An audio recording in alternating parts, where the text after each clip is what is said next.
Hello guys, welcome to my channel Teach Something, and in this video tutorial I will gonna show you how to enable print screen key to open snipping tool in Windows 11. So how to do this, let's get started. Before starting of the video, I humbly request you please subscribe my YouTube channel for more updates. So let's start.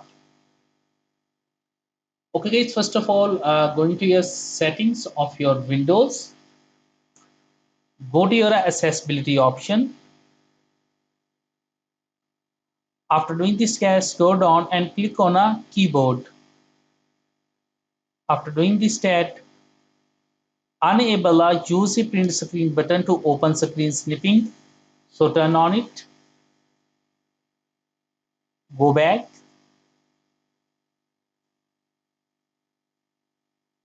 For taking a screenshot, click on a press a print screen key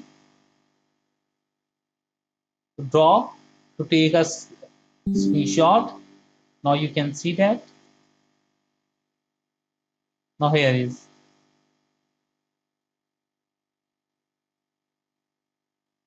I hope this video is helpful for you. Thanks for watching and please subscribe my YouTube channel.